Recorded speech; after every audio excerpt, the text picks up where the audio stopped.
Hello everyone guys, अगर तुम JEE main या फिर एडवांस की प्रिपरेशन कर रहे हो तो यार तुमको ये जानना बहुत ज़्यादा इंपॉर्टेंट है कि आईआईटी सीट के लिए कितना कंपटीशन होता है और तुमको किस लेवल पे प्रिपरेशन करने की नीड है।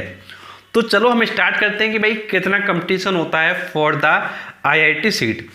तो देखो, तुमको ये मालूम होगा कि तुमको अगर आईआईटी की सीट पे जाना है, तुमको आईआईटी कॉलेज लेना है, तो यार उस जगह तुमको क्या है, अपना मेन का एग्जाम देना पड़ेगा, उसको क्वालिफाई करना पड़ेगा, देन तुमको एडवांस का एग्जाम देना पड़ेगा, उसके बाद तुमको क्या है आईआईटी की सीट मिल सकती है। अब यहाँ पर क्वेश्चन ये आता है कि भाई आईआईटी की जो सीट होती है उस पर कितना कंपटीशन होता है। तो यार देखो, ये समझने के लिए तुमको समझना पड़ेगा पूरा डेटा।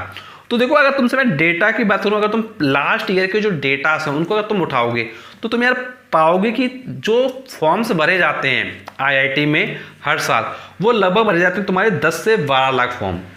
अब देखो, तुम्हारे जो 10 से 12 लाख फॉर्म भरे जाते हैं, उनके भरने के बाद नियर अबाउट तुम मान के चल सकते हो कि भाई 9 से 10 लाख कैंडिडेट क्या करते हैं, जेई मेन के एग्जाम को देते हैं। अब देखो, 9 से 10 लाख कैंडिडेट ने जेई मेन के एग्जाम को दिया। अब देने के बाद लगभग जो 2.5 लाख बच्चे होते हैं वो क्या है, जेई मेन को क्वालिफाई कर जाते हैं। तो नियर अबाउट तुम्हारे 2.5 लाख बच्चे क्या क्वालिफाई कर जाते हैं जेई मेन के एग्जाम को। अब देखो, जो बच्चे जेई मेन क्वालिफाई कर लेते हैं वो देते हैं जेई एडवांस का पेपर। अब देखो, जेई एडवांस के पेपर में अराउंड तुम्हारे 1.5 लाख बच्चे क्या है क्वालिफाई होते हैं। अब देखो, जेई एडवांस के लिए क्या है, 1.5 लाख बच्चे क्वालिफाई होते हैं जो सिर्फ जेई एडवांस क्या है दे सकते हैं।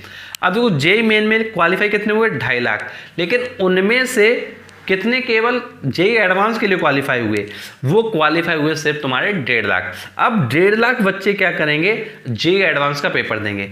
अब देखो, जो बच्चे जेई एडवांस का पेपर देंगे उसके बाद क्या है, रैंक आती है और फिर उसके बाद पता चलता है कि भाई किस बच्चे को आईआईटी मिलेगा और किस बच्चे को नहीं मिलेगा। अब देखो, इंपॉर्टेंट ये है कि भाई तुमको पता हो कि भाई आईआईटी में सीट्स कितनी हैं। तो यार आईआईटी में सीट्स नियर अबाउट तुम मान के चलो कि भाई 16,000 के करीब सीट हैं। और देखो, जो तुम्हारी ये 16,000 के करीब सीट हैं उन पर तुमको क्या है, सीट मिलने वाली है। अब मतलब तुम्हारे जो बच्चे थे जो फॉर्म भर रहे थे वो थे 10 से 12 लाख बच्चे। अब 10 से 12 लाख बच्चों में सीट कितने को मिलने वाली है, सिर्फ 16,000 बच्चों को। तो देखो, 16,000 बच्चों के करीब सीट मिलने वाली है। तो इसका मतलब है, अगर तो हम बात करते हैं सक्सेस रेट का, तो यार देखो, यहाँ पे सक्सेस रेट आ रही है तुम्हारी 1 से 2% के बीच में। अब देखो, 1 से 2% के बीच में क्यों आ रही है, क्योंकि देखो कई बार क्या होता है, कई बार बच्चे क्या थोड़े कम अपीयर होते हैं, कई बार बच्चे क्या थोड़े ज़्यादा अपीयर हो जाते हैं। तो यार जो तुम्हारा सक्सेस रेट रहता है वो रहता है 1% से 2% के बीच में। इसका मतलब है कि तुमको सिर्फ सक्सेस लेने के लिए तुमको ये चीज़ ध्यान रखनी है, भाई सक्सेस रेशियो 1% से 2% के बीच में है। तो उसका मतलब है कि तुमको बहुत अच्छे से प्रिपरेशन करना पड़ेगा। अगर तुमने बहुत अच्छे से प्रिपरेशन नहीं किया तो इसका मतलब है कि भाई तुम्हारा सिलेक्शन नहीं होगा। क्योंकि देखो यार, जब सीट्स का नंबर कम है तो वैसे सिचुएशन में यार तुमको आके मेहनत करना पड़ेगा। और अगर तुम ये सोचते हो कि यार ऐसे ही सब कुछ अपने आप हो जाएगा, मैं प्रिपरेशन कर तो रहा हूँ, तो यार ऐसे नहीं होगा। उसका रीज़न क्या है, देखो बोर्ड एग्जाम में और कम्पिटिटिव एग्जाम में यही डिफरेंस होता है। देखो, बोर्ड एग्जाम में तुम्हारे अगर 90% भी आए हैं तो तुम्हारे घर वाले खुश हो जाते हैं। अगर बोर्ड एग्जाम में तुम्हारे 95% आते तब भी तुम्हारे घर वाले खुश हो जाते हैं। अगर बोर्ड एग्जाम तो 85% आते हैं तो भी भाई तुम्हारे घर वाले खुश हो जाते हैं।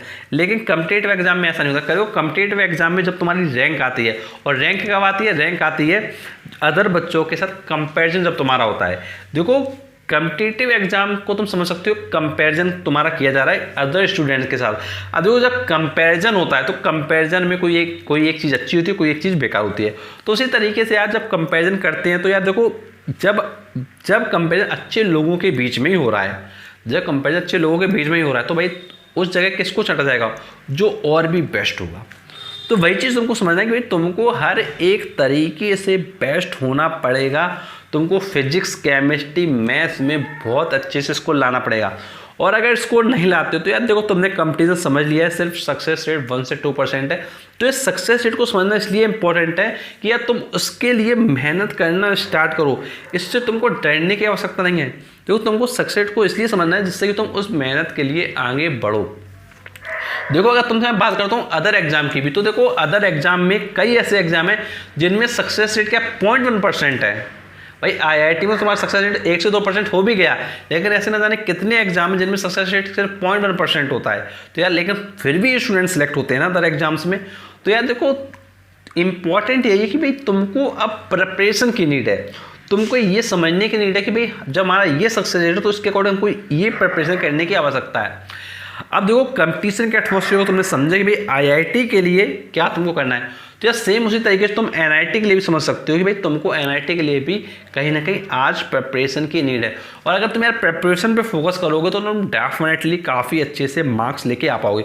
और ये माइंड में जरूर बसा लेना, यहाँ पर इस चीज़ से फ़र्क नहीं पड़ता कि भाई तुमने कितनी मेहनत करी है, तुमने कितनी मेहनत करी है, इससे कोई फ़र्क नहीं पड़ता है। तुम्हारा ये फ़र्क पड़ता है भाई तुमने अदर स्टूडेंट से कितनी ज़्यादा मेहनत करी है, अदर स्टूडेंट से तुम कितने ज़्यादा क्वेश्चंस कर पाओगे हो। तो क्वेश्चन तुम तभी ज़्यादा कर पाओगे जब तुमने प्रिपरेशन बहुत अच्छे से करी होगी, तुमने अपने बेसिक को अच्छे से क्लियर किया होगा, और जो तुम्हारे फॉर्मुलेस वगैरह होंगे उनको तुमने इम्प्लीमेंट करना सीखा होगा। काफ़ी बच्चे क्या करते हैं यार, रट्टा मार लेंगे, यार इस टाइप का क्वेश्चन है तो ये फॉर्मूला लगा देना, इस टाइप का क्वेश्चन तो ये फॉर्मूला लगा देना। तो ऐसे रटो नहीं, रटो मत, समझो कि भाई हमको ये डेटा गिवन है, इस डेटा के अकॉर्डिंग हमने क्या है इस तरीके से आंसर निकाला है। तो उस कॉन्सेप्ट को समझो कि भाई कॉन्सेप्ट क्या एप्लीकेबल हो रहा है ऑन डेट। और देखो जब तुम कॉन्सेप्ट को समझ जाओगे तो यार तुम्हारे लिए काफ़ी ज़्यादा ईजी हो जाएगा कि तुम अपने जो एग्ज़ाम है उसको तुम आसानी से क्रैक कर पाओ। और देखो सक्सेस रेट एक तुम्हारा पैरामीटर है जो तुमको पहले ही बता देता है यार तुमको कितनी मेहनत करने की नीड है।